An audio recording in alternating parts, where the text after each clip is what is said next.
Note பண்ணணும். அதுலயே வந்து குவார்டரைஸ் அண்ட் டெசிமைஸ் அண்ட் பர்சன்டைல்ஸ். இது நம்ம இன்னைக்கு பார்ப்போம். சரி ஆல்ரெடி பர்சன்டேஜ்னா உங்களுக்கு தெரியும் கண்ட்ரேடா இருக்கும். சரிங்களா? குவார்டரைஸ்னா என்ன 4 டிவைட் ஆகும். அண்ட் டெசிடைஸ்னா 10 டிவைட் ஆகும். டெசிடைஸ்னா 10 டிவைட் ஆகும். இந்த 3 கான்செப்ட் தான் இன்னைக்கு பார்க்க போறோம் மெயினா. இப்ப குவார்டரைஸ்னா என்னது 4 டிவைட் ஆகும். அதாவது இங்க 0 இருக்குது, இங்க 4 இருக்குது அல்லது 1 இருக்குதுன்னா, இங்க 1 இருக்குதுன்னா, இது 4 டிவைட் பண்ணா எப்படி பண்ணுவீங்க? 1/4, 2/4, 3/4. அப்ப என்ன கிடைக்கும்? இங்க 4/4 கிடைக்கும். சரிங்களா? இதான் வந்து குவார்டரைடோட கான்செப்ட். அப்ப இந்த 1/4 எப்படி நோட் பண்றாங்கன்னா Q1 நோட் பண்றாங்க. இந்த 2/4ங்கிறது வந்து nothing but medium. Q2 note பண்ணுவாங்க. Q2 ஆல்ரெடி நம்ம படிச்ச ஃபார்முலா வந்து இதுக்கு பேர் வந்து மீடியம் நம்ம படிச்சிருக்கிறோம். அண்ட் 3/4 வந்து Q3 நோட் பண்ணுவாங்க. இது 1 இது இந்த ஆரிஜினும் இது நம்ம கால்குலேட் பண்ண மாட்டோம். இது 3 மட்டும் தான் கால்குலேட் பண்ணுவோம். அப்ப இத நோட் பண்ணும்போது எப்படி நோட் பண்ணுவோம்? 0 less than QI less than 4. Okay. So இத கான்செப்ட். அதாவது I வேரிஸ் ஃப்ரம் 1, 2, 3 அவ்வளோதான். 1, 2, 3 தான். 0 வராது, 4 வராது. அதுதான் சொல்றாங்க. Q1, Q2, Q3. ஸோ இது வந்து 3 பார்ட். Qன்னு கேட்டாலே, குவார்டரைல்ஸ் கேட்டாலே 4 டிவைட் ஆகிற கான்செப்ட் நான் வச்சுக்கணும். அப்ப என்ன கிடைக்கும்? 1/4, 2/4 is nothing but the medium and 3/4. அதே மாதிரி டெசிடைஸோட கான்செப்ட் என்ன? 0லேருந்து 10 வரைக்கும் கட் ஆகும். 0லேருந்து 10 வரைக்கும் கட் ஆகும். அப்ப எப்படின்னா 10 டிவைட் பண்றாங்க. அப்படி மீனிங்ஸ் என்ன? 10 பார்ட்டா டிவைட் பண்றது அர்த்தம். அப்ப என்னன்னா 1/10, 2/10, 3/10, 4/10 அப்படியே போயிட்டு இருக்கு. 4/10 லாஸ்டா வந்து பாத்தீங்கன்னா 10/10 வரும். 10/10. அப்ப இதோட ஒவ்வொரு நோட்டேஷன் என்ன நோட் பண்றாங்கன்னா இது வந்து D1, D2, D3, D4 dot dot dot. D9 வரைக்கும் வரும். D10 கிடையாது. அது ஓவரால் பார்ட் வந்துடும். இதே பர்சன்டைல்ஸ்னு சொன்னாங்கன்னா கண்ட்ரேடா கட் பண்ணுவாங்க. இங்க 1, இங்க 0 அண்ட் லாஸ்ட் ஒன் வந்து 1ன்னு இருந்தா இது வந்து எப்படி கட் பண்றாங்க? கண்ட்ரேடா ஒரே பார்ட்டை வந்து நம்ம கண்ட்ரேடா 1/100, 2/100, 3/100 அப்படியே போயிட்டு இருக்கும். கடைசி டெட் எண்ட் வந்து 99/100 வரைக்கும் வரும். 100/100 தான் ஒன்றும் தெரியும். அதனால அதை வைக்கணும். சரிங்களா? ஸோ இந்த 3 பார்ட்டும் எப்படி கண்டுபிடிக்கிறாங்கன்னா ஆல்ரெடி யூஸ் பண்ண மீடியத்தோட ஐடியா தான். மீடியத்தில் என்ன ஐடியா யூஸ் பண்ணுமோ அதை என்ன டேட்டா கொடுத்தாங்களோ, சப்போஸ் ரா டேட்டா கொடுத்துருக்காங்க. ஃபர்ஸ்ட் பார்ட் பார்க்குறோம். ரா டேட்டாவோட கான்செப்ட் படி என்னன்னா Q1 எப்படி கண்டுபிடிப்பீங்க, Q2 எப்படி கண்டுபிடிப்பீங்க, Q3 எப்படி கண்டுபிடிப்பீங்க அப்படிங்கிற கான்செப்ட். இப்போ Q2ங்கிறது தெரியும். Q2 is nothing but the medium. Q2 is nothing but the medium. Already நம்ம லாஸ்ட் கிளாஸ் மீடியம் எப்படி போட்டோம் நம்ம பார்த்துட்டோம். ஸோ இந்த Q1 அண்ட் Q2 கண்டுபிடிக்கிறது தான் நம்மளோட ஃபார்முலா. இங்க ஆடா இருந்தானே ஈவனா இருந்தானே நல்லா பாத்துங்க. அங்க வந்து மீடியம் கண்டுபிடிக்க ஆடா ஈவனா வச்சு பார்த்தோம். ஆடுனா ஒரு ஃபார்முலா, ஈவன்னா ஒரு ஃபார்முலா. மீடியத்துல ஆடு கேஸ்க்கு என்ன ஃபார்முலா பார்த்தோம்? n+1 டிவைட் பை 2 பார்த்தோம். ஈவன் கேஸுக்கு பார்த்தீங்கன்னா n/2 + 1th ஐட்டம். இது ஐத்தத்தோட அந்த அசெண்டிங் ஆர்டர் டிசெண்டிங் ஆர்டர் எழுதுவோம். அதனுடைய கான்செப்ட் படி எழுதுவோம். இப்போ n/2 + n/2 item and also n/2 + 1th item. Okay, 1th item divide by 2. இதுதான் மீடியத்தோட ஃபார்முலா. இது லாஸ்ட் கிளாஸே கொடுத்துருக்கேன். ஆர்டர் தான் இந்த ஃபார்முலா, ஈவன் இந்த ஃபார்முலா. இது மீடியத்தோடது. சரி, இப்போ குவார்டைல்ஸோட Q1ஓட ஃபார்முலா என்ன, Q2ஓட ஃபார்முலா என்ன? ஆடா இருந்தானே ஈவனா இருந்தானே is a formula n+1 divide by 4. n+1 divide by 4th item. இது Q1ஓடது. இது Q3ஓடது பார்த்தீங்கன்னா 3 இன்ட்டு. அதாவது Q3 எப்படி எழுதுறாங்கன்னா அது 3க்கு பதிலாக 3/4 இன்ட்டு n+1th ஐட்டம் நான் வச்சுக்கணும். அதே மாதிரி இது Q1 எப்படி இருந்தாலும் another formula equal to 1/4 n+1th item நான் வச்சுக்கணும். சரியாம்மா? இந்த ஃபார்முலா ஈஸியாக நான் வச்சுங்க. கொஞ்சம் சொதப்புற மாதிரி இருந்தால் சொல்லுங்க, அப்படியே கூட யூஸ் பண்ணிக்கலாம். சரிங்களா? இதுதான் நம்மளுடைய ரா டேட்டாவோட ஃபார்முலாமா? சரிங்களா? ஓகேவாம்மா? இந்த ஃபார்முலா வந்து நம்ம எப்படி ப்ராப்ளம் ஃபைண்ட் அவுட் பண்றோம் அப்படிங்கிறத இது எப்படி போடுறாங்க பார்த்துக்கலாம். இட்ஸ் கிவன் டேட்டா எப்படி இருக்குது? ஃபைண்ட் த குவார்டரைல்ஸ் கேட்டுக்கிறாங்க. குவார்டரைல்ஸ் கேட்டுக்கும்போது Q1 அண்ட் Q3 கண்டுபிடிக்கணும் வச்சுங்க. Q2 கேட்டிருந்தோன்னா அது மீடியம் கேட்டது தான் அர்த்தம். இங்கே நீங்கள் 2 மட்டும் கண்டுபிடிச்சா போதும். இல்லைனாலும் உங்களுக்கு மீடியம் வேணும்னா என்ன பண்ணலாம்? Q1 + Q3 டிவைட் பை 2 போட்டால் மீடியம் கண்டுபிடிச்சோம். அது பிரச்சனை கிடையாது. பட் இங்கே என்னன்னா Q1 Q3 மட்டும் கண்டுபிடிங்க. இப்போ இங்கே டேட்டா கொடுத்துட்டாங்க. 25, 18 இப்படி ஒரு அன்ஆர்டரில் கொடுத்துக்கிறாங்க. அதாவது டிசெண்டிங் ஆர்டர் இல்லாத, அசெண்டிங் ஆர்டர் இல்லாத கொடுத்துக்கிறாங்க. அப்ப எடுத்தபடி நம்ம என்ன எழுதுவோம்னா, இத வந்து நம்ம ஒரு அசெண்டிங் ஆர்டர்ல எழுதுவோம். அசெண்டிங் ஆர்டர்ல எழுதுறோம்னா நம்மளுக்கு எது சின்ன நம்பர்? 5 சின்ன நம்பர். 5 வந்துச்சுங்களா? அசெண்டிங் ஆர்டர் எழுதிக்கிறாங்க. அடுத்தது யார் சின்ன நம்பர்? 8. 8 வந்துச்சு. அடுத்த ஆர்டரு 10. அப்ப 10 எழுதிட்டாங்க. அடுத்தது யாரு அசெண்டிங் ஆர்டர்ல? 15. 15 வந்துச்சு. அதே மாரி 18, 25, 30, 35, 40, 45. அப்ப இந்த நம்பரை ஃபர்ஸ்ட் எடுத்தபடி என்ன பண்ணணும்? அசெண்டிங் ஆர்டர்ல எழுதிடணும். அதுக்கப்புறம் என்ன பண்ணணும்? கவுண்ட் பண்ணணும். எத்தனை வேலை இருக்குன்னு கவுண்ட் பண்ணணும். மேபி இங்க கவுண்ட் பண்ணாலும் அங்க கவுண்ட் பண்ணாலும் ஒன்று தான். அப்போ 1, 2, 3, 4, 5, 6, 7, 8, 9, 10. அப்போ இங்க கவுண்ட் பண்ணாலும் இது டோட்டல் வேல்யூ எவ்வளவு 10ன்னு தெரிஞ்சிச்சு. அப்போ என்னோட வேல்யூ எவ்வளவு 10. அப்போ நம்ம ஃபர்ஸ்ட் Q1 கண்டுபிடிக்கணும். என்ன ஃபார்முலா? Q1க்கு இப்போ தான் ஃபார்முலா கொடுத்தேன். Q1 equal to 1/4 into n plus 1th item. n plus 1th item. அப்போ என்னாச்சு 1/4 10 plus 1 வந்து 11. அப்போ 11 இது எவ்வளோ கிடைக்குன்னா கண்ணு 11னா 11/4 11/4 எவ்வளோ கிடைக்கும் 2.8 3 சார் கால்குலேட். இல்ல 2.75 இது சின்ன நம்பர் தான் 2.75 ஓகேங்களா ஆ 2.75 ஐட்டம் சூப்பர் 1.5 ஐட்டம் சரிங்களாமா இது எப்படி ஆ 2.75 ஐட்டம் எப்படி கண்டுபிடிக்கணும் இங்க பாருங்க இது செகண்ட் ஐட்டம் என்ன இந்த செகண்ட் ஐட்டம் இது சரிங்களா அப்ப ஆ சார் 8 பிளஸ் இந்த 7/5 எப்படி எழுதலாம்னா 3/4 எழுதலாம் ஓகே 7/8 3/4 எழுதலாம் இது எதுக்கு நடுவுல இருக்குது 2.75 எதுக்கு நடுவுல இருக்குது செகண்ட் ஐத்துக்கும் தேர்ட் ஐத்துக்கும் நடுவுல இருக்குது கரெக்ட்டுங்களா செகண்ட் ஐத்துக்கும் தேர்ட் ஐட்டத்துக்கும் நடுவுல தான் இந்த 2.75 இருக்குது அதனால என்ன எடுக்கிறாங்கன்னா third item minus second item third item minus second item புரியுதாமா இந்த கான்செப்ட் ரொம்ப இம்பார்ட்டன்ட் கொஞ்சம் கேர்ஃபுல்லா பார்த்துக்கணும் இது என்ன டவுட் இருக்குங்களா இல்லை சார்.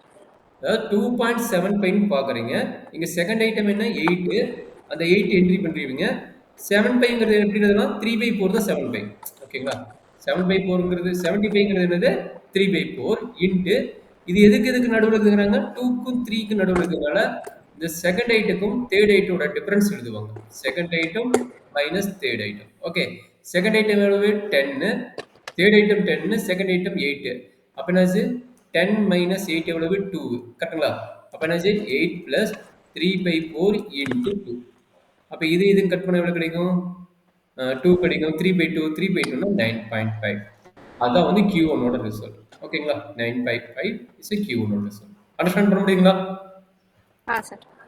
Q3 அதே ஐடியாமா Q3 என்ன சொல்றாங்க நம்ம ஆல்ரெடி ஃபார்முலா ஷார்ட்கட் சொல்லிட்டோம் Q3 equal to 3/4 into n plus 1 அப்படின்னா மீனிங் என்ன 3/4 என்னங்கிறது 10 11 அப்போ 11 அப்போ என்னாச்சு 33 டிவைட் பை 4 33 டிவைட் பை 4 எவ்வளோ கிடைக்கும் 8 ப்ளஸ் கரெக்டுங்களா இது எல்லாம் ஐட்டத்தோட சேர்ந்தது ஐட்டம் இது வந்து 33 ஐட்டம் 8 + 8 னா 32 32னா 1/4 1/4னா 0.25 அதிலிருந்து 1.1/4 1/4th item okay 1/4th item அப்போ இங்கே 8th ஐட்டத்தோட வேல்யூ என்ன 8th ஐட்டத்தை கவுண்ட் பண்ணுங்க இங்கே இருக்கிற டேட்டால 8th ஐட்டத்தை கவுண்ட் பண்ணணும் 1 2 3 4 5 6 7 8 8 ஐட்டத்தோட வேல்யூ என்ன 35 கரெக்டுங்களா அப்போ 8th ஐட்டத்தோட வேல்யூ 35 எழுதிட்டேன் ப்ளஸ் இங்கே என்ன இருக்குது 1/4 இருக்குது ப்ளஸ் 1/4 இப்போ எனக்கு என்ன வேணும் 8th ஐட்டத்துக்கு அப்புறம் தான் 1/4 வருது அப்போ மீனிங் என்ன டிஃபரன்ஸ் பிட்வீன் 8 அண்ட் 9 ஓகேங்களா difference between 8 and 9 that means என்ன 40 மைனஸ் 35 இதனோட மீனிங் என்ன 8.25 வருது நல்லா பார்த்துங்க இது மீனிங் 8.25 வருது அப்போ 8க்கு மேலே 9க்கு உள்ளார அப்போ இது என்னது 2πனா 1/4 அப்போ என்னது 9th ஐட்டத்தோடதும் 8th ஐட்டத்தோடும் டிஃபரெண்ட் கண்டுபிடிக்கும் 9th ஐட்டத்தோடும் 8th ஐட்டத்தோடும் டிஃபரெண்ட் கண்டுபிடிக்கும் அப்போ என்னாச்சு 35 ப்ளஸ் 1/4 40 மைனஸ் 35 எவ்வளவு 5 40 மைனஸ் 35 5 அப்போ 35 ப்ளஸ் 5/4னா 1.25 நினைக்கிறேன் 1.25 that is equal to 36.25 ஓகேங்களாமா so இதுதான் Q1 அண்ட் Q3 கண்டுபிடிக்கிற ஐடியா எதுக்கு ரா டேட்டாக்கு மொத்தம் 3 டேட்டா இருக்குது நம்மளுக்கு ரா டேட்டாவோட கேஸுக்கு இந்த ஐடியா சரியாமா அண்டர்ஸ்டாண்ட் பண்ண முடியுதா இல்லை இன்னொரு ப்ராப்ளம் போட்டு பார்க்கலாமா இல்லை சார், ஃபார்முலா பேஸ்டான கொஸ்டின். ஃபார்முலா பேஸ் பண்ணி இருக்குது அடிஷன் கால்குலேஷன் இந்த டெசிமல் வருதுல்ல இந்த டெசிமல் வரும்போது இந்த கான்செப்ட் ரொம்ப இம்பார்ட்டன்ட் கான்செப்ட் இது நியூ கான்செப்ட் மீடியா மோட்லயோ எதுவுமே இல்லை இந்த கான்செப்ட் ஆ நியூ கான்செப்ட் அதை மட்டும் கொஞ்சம் அண்டர்ஸ்டாண்ட் பண்ணிக்கங்க இந்த ரெண்டு இதுக்குமே இது வருது சரிங்களா இது புரியுதுல ஆ இந்த ஓகே. கான்செப்ட் புரியுதுல இது மட்டும் கொஞ்சம் கேர்ஃபுல்லா ஆ பார்த்துக்கங்க புரியுது. Okay taken. சரி இது குரூப்டு டேட்டா முடிஞ்சது. Ungrouped data. இப்போ டிஸ்கிரீட் டேட்டா. டிஸ்கிரீட் டேட்டாக்கு என்ன ஃபார்முலா அப்படின்னு கொடுக்குறான்னு பார்த்துங்க. டிஸ்கிரீட் டேட்டாக்கு ஃபார்முலா என்ன சொல்றாங்கன்னா, ஃபர்ஸ்ட் எடுத்தோடனே குமுலேட்டிவ் ஃப்ரீக்வன்சி கண்டுபிடிக்க சொல்றாங்க. குமுலேட்டிவ் ஃப்ரீக்வன்சி எப்படி? சப்போஸ் எஃப் வேல்யூ 5, 3, 2 கொடுத்துட்டாங்கன்னா, குமுலேட்டிவ் ஃப்ரீக்வன்சி எப்படி பண்ணணும்? 5 இந்த ஐட்டத்தோட ஆட் பண்ணணும். 5 + 3 வந்து 8, 8 + 2 வந்து 10. இதுதான் குமுலேட்டிவ் ஃப்ரீக்வன்சி. குமுலேட்டிவ் ஃப்ரீக்வன்சி கண்டுபிடிச்சு முடியுது என்ன சொல்றாங்க? n+1. அதாவது கேபிட்டல் N. கேபிட்டல் என்னோட வேல்யூஸ் என்னன்னா summation F. Capital N of எஃப்னா சம்மேஷன் எஃப். அப்படின்னா மீனிங் என்ன? 5, 5, 10. அப்போ 10ன்னு வரும். சரிங்களா? அப்போ என்ன பண்ண சொல்றான்? 10/4 கண்டுபிடிக்க சொல்றான். அப்போ என்னது? 10/4 எவ்வளவு கிடைக்கும்? 2.5. கண்டுபிடிச்சிட்டீங்களா? அப்போ சி cumulative frequency just greater than value. ஆக்சுவலாக கிரேட்டர் தென் இல்லை, greater than or equal to value கூட இருக்கலாம். இங்கே கொடுத்தது கிரேட்டர் தென் வேல்யூட்டாங்க. அப்புறம் nearest greater, not far greater than நிறைய கிரேட்டஸ்ட் வேல்யூ இருக்கும். அப்போ செஸ்ட் கிரேட்டர் வேல்யூன்னு சொல்லிக்கிறாங்க. அப்போ nearest value, nearest greatest value பார்க்கணும், ஸ்மாலஸ்ட் வேல்யூ கேட்கலாம். அதனுடைய வேல்யூஸ் வந்து கண்டுபிடிக்கும் போது அந்த வேல்யூஸோட இந்த Q1 கண்டுபிடிக்கலாம் அப்படிங்கிறாங்க. அப்படின்னா மீனிங் என்ன? Q1ஓட ஃபார்முலா 1/4 போட்டு கண்டுபிடிக்கிறது தான். ஸோ அதே ஐடியா தான் நான் அந்த போட்டனோடது வந்து 3 இன்ட்டு இது போட்டு கண்டுபிடிச்சா இது வந்து Q3யோட ஐடியாவுக்கு வரும். இது Q3 ஐடியாவுக்கு வரும். இப்போ ஒரு ப்ராப்ளம் போடலாம், அதுலேருந்து உங்களுக்கு அண்டர்ஸ்டாண்ட் பண்ண முடியும். ஸோ இதுதான் வந்து நம்மளுடைய டேட்டா. அப்போ இந்த டேட்டாக்கு என்ன பண்ண போகிறோம்? இங்கே பார்த்தீங்கன்னா எக்ஸு, எஃப், சிஎஃப். அப்போ எக்ஸ் வேல்யூ என்ன கொடுத்துருக்காங்க? 5, 8, 12, 15, 19, 24, 30. எப்போட வேல்யூ என்ன வருது? 4, 3, 2, 4, 5, 2, 4. சிஎஃப். சிஎஃப்க்கு தெரிந்தாமா? சிஎஃப் எப்படிங்க? ஃபர்ஸ்ட் டேட்டா மட்டும் டேரெக்டாக எழுதுறீங்க. மற்ற டேட்டா என்னது? இதுக்கு மல்டிப்ளை ஆட் பண்ணி எழுதுவீங்க. 3 + 4 7, 2 + 7 9, 9 + 4 13, 13 + 5 18, 18 + 2 20, 20 + 4 24. அண்டர்ஸ்டாண்ட் பண்ண முடியுதாமா? Cumulative frequency கண்டுபிடிக்குது. ஓகேங்களா? ஸோ அடுத்த ஒர்க் என்ன சொல்றாங்க? நீங்க கண்டுபிடிக்கிறது வந்து Q1னா n+1 / 4 கண்டுபிடிக்கிறான். 4th ஐட்டம் கண்டுபிடிக்க சொல்றான். அப்ப என்ன செய்ய? 25 / 4. 25 / 4 எவ்வளோமா? 25 / 4னா 6.24 6.25 6.2 வரும் சார். அப்போ 6.25னா nearest greatest value. Nearest greatest value யாரு? 7 தான் நியரஸ்ட் கிரேட்டஸ்ட் வேல்யூ. அப்போ அந்த 7 நீங்க செலக்ட் பண்ணிக்கோங்க. 7 நீங்க செலக்ட் பண்ணிக்கோங்க. அப்போ இது என்ன வேல்யூ வருது? இதுக்கு எக்ஸ் வேல்யூ 8 வருது. கரெக்ட்டுங்களா? 8 சார். ஆமா. பாருங்க. இந்த 8 தான் நம்மளுடைய Q1 வேல்யூ. கரெக்ட்டுங்களா? இது வந்து Q1. எப்படி கண்டுபிடிச்சீங்க? நல்லா அண்டர்ஸ்டாண்ட் பண்ணிக்கோங்க. n+1 / 4 போட்டா வந்துடுது. இது Q1. அதே வேல்யூக்கு என்ன பண்ண சொல்றாங்க? Q3க்கு என்ன சொல்றாங்கன்னா Q3 = 3 times of n+1 / 4. 3 times of n+1 / 4. Already என்ன தெரியும்? n+1 / 4 ஓட வேல்யூ 6.25 தெரியும். அப்போ அதோட 3 × 6.25 மல்டிப்ளை பண்ணுமா? எவ்வளவு வருதுன்னு? That is equal to 18.75. 18.75. அப்போ 18.75 எங்க இருக்கும்? இது 18. 18.75 வந்து இங்க இருக்குது பாருங்க. 18.7 20ஓட வேல்யூ செலக்ட் பண்ணணும். அப்போ Q3ஓட வேல்யூ எவ்வளவு? 24. Q3ஓட வேல்யூ எவ்வளவு கிடைக்குது? 24 கிடைக்குது. கரெக்டாமா? Q3ஓட வேல்யூ 24. ஸோ மெயின் ஐடியா என்ன? ஃபர்ஸ்ட் எடுத்த முடியும் n+1 / 4 போடுறீங்க. அந்த ஐட்டம் என்னன்னு பார்க்குறீங்க, அது Q1. அதே வேல்யூவை நீங்கள் 3 டைம்ஸ் மல்டிப்ளை பண்ணிட்டு பார்க்குறீங்க. அதனோட ஐட்டம்ஸ் டைரெக்டாக பார்க்குறீங்க, அது வந்து Q3. That's all. இது என்னது? டிஸ்கிரீட், அதாவது குரூப் டேட்டாவோட குவார்டைல்ஸோட Q1, Q2 கண்டுபிடிக்கிறோட கான்செப்ட். இதே கண்டினியூஸ் இன்டர்வல் வந்து என்ன ஆகும்? கண்டினியூஸ் இன்டர்வல் வந்து என்ன ஆகும்? ஆல்ரெடி நம்ம மீடியம் கான்செப்ட் இருக்குது. அந்த மீடியத்தோட கான்செப்ட். மீடியத்தோட கான்செப்ட் படி என்ன பண்ணுவீங்க? மீடியம் கிளாஸ் கண்டுபிடிப்பீங்க. மீடியத்தோட கான்செப்ட் ரிவைஸ் பண்ணிக்கிறேன்.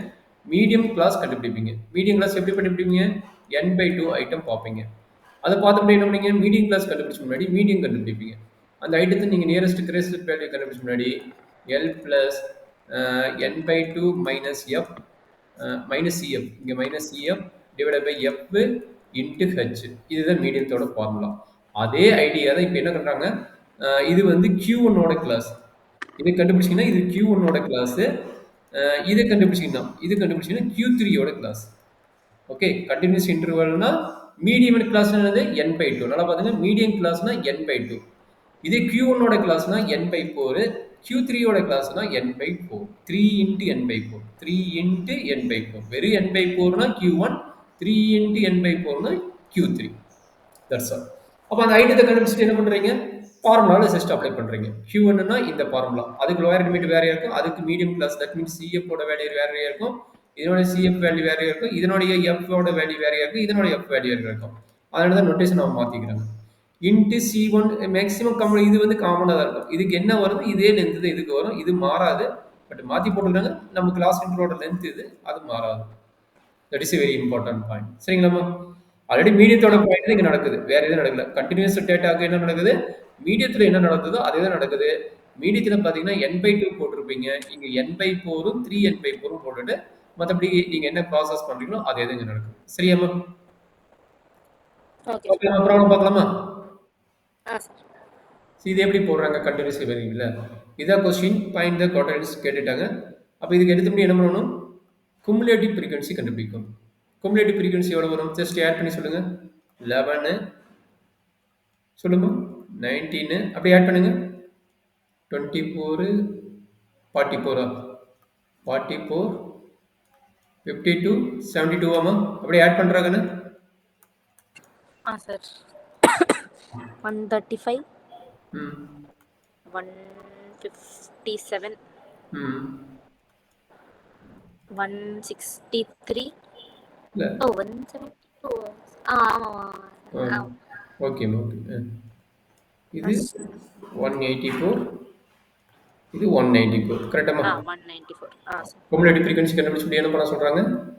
n பை ஃபோர்த் ஐட்டம் கண்டுபிடிச்சு சொல்றாங்க. இதுதான் வந்து Q1 ஓட கிளாஸ். இது Q3 ஓட கிளாஸ் என்னது? 3 இன்ட்டு n பை ஃபோர் கொடுத்தா Q3 ஓட கிளாஸ். ஓகே, அப்போ n பை ஃபோர் கண்டுபிடிக்கிறாங்கன்னா 194 டிவைட் பை 4. எவ்வளோ கிடைக்குதா? நாங்கள் 16 மிஸ் எவ்வளவு? 3யா? 48.3 சார். 40 48.5. 8.5. 8.5. சரி, அப்போ இது கரஸ்பாண்டிங் 48.5 எங்க இருக்கும்? இங்க பாருங்க, இதுல குமுலேட்டிவ் ஃப்ரீக்வன்சி பார்க்கணும். cumulative frequencyல 72ல சார். அப்போ அப்போ 72 30 to 40. இங்க கிடைக்குது. கரெக்ட்டுங்களா? ஆமாம் சார். அப்போ இங்க கிடைக்குதுன்னா இதனோட வேல்யூஸ் தெரியுமில்ல? இது யாரு? இதுக்கு ப்ரிசீடிங்காக இருக்குது பார்த்தீங்களா, இதுக்கு பேர் CF. இதுக்கு கரஸ்பாண்டிங்காக இருக்குது பார்த்தீங்களா, இதுக்கு பேர் F. இதுக்கு பேர் என்னது? L. அண்டு C1 C2 கொடுத்துருக்கோம், அதுதான் கச்சு. இது வந்து கச்சுன்னு நோட்டுவாங்க, அல்லது C1 வேல்யூ கொடுப்பாங்க. கிளாஸ் இன்டரோட லென்த்து அது வந்து 10th. அப்போ Q1ஓட வேல்யூ போட்டலாமா? Q1ஓட ஃபார்முலா என்ன சொல்கிறாங்க? Lோட value 30. 30 plus n by four. n by ஃபோருக்கு தான் போட்டிங்க 48.5ன்னு. அப்போ 48.5 மைனஸ் எம். அந்த எம்ங்கிறது என்னன்னு இந்த வேல்யூ இதான் வந்து M1 நோட் பண்ணிக்கிறாங்க. இது எவ்வளவு? 44. 44 divide by F. Corresponding F எவ்வளவு? 28. 28 இன்ட்டு 10 சொல்கிறாங்க. இது எவ்வளோ வருதுன்னு சொல்கிறாங்கன்னு இது சிம்பிள் பண்ணி சொல்லுங்கள். Sir.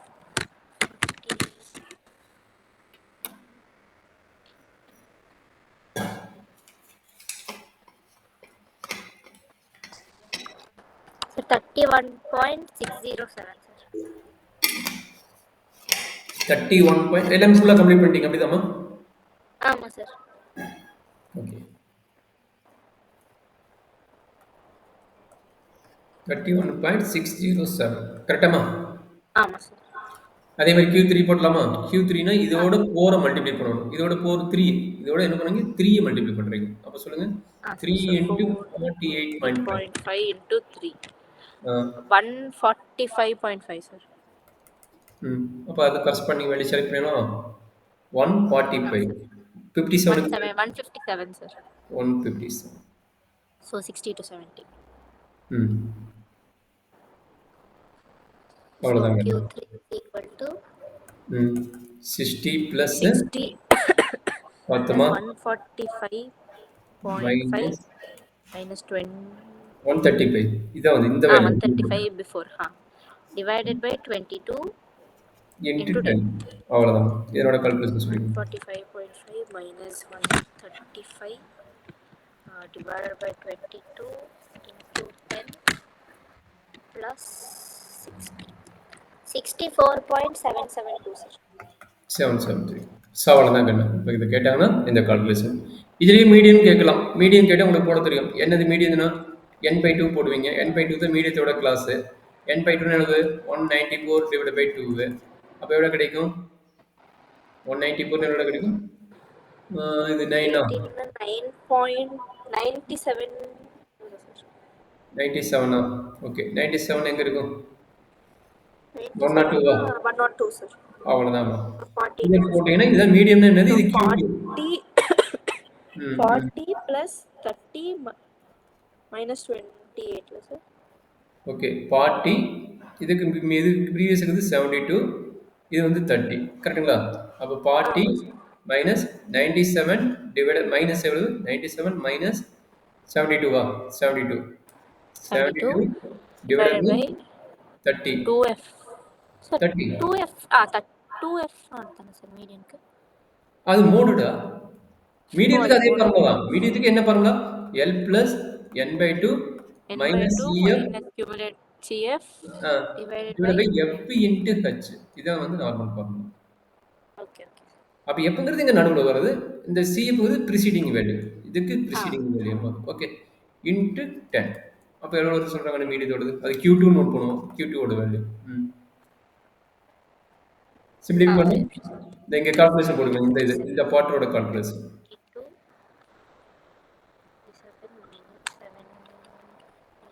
Divided by 30 into 10 plus 40. 48.33, sir. 48.33 அவ்வளோதாம்மா. Q1 value கண்டுபிடிச்சாச்சு, Q2 வேல்யூ கண்டுபிடிச்சாச்சு, Q3 வேல்யூ கண்டுபிடிச்சாச்சு. இந்த Q2 யாரு? அதை மட்டும் மாத்திராதீங்க, மீடியம். அவ்வளோதான் முடிஞ்சிச்சு. சரி, இப்போ 3 டேட்டாவும் வச்சு நம்ம போட்டாச்சு. சரிங்களா? 3 டேட்டாவில் கேட்டாங்கன்னா 3 டேட்டா வச்சு போடுறோட கான்செப்ட் இவ்வளோ தான். சரிங்களா?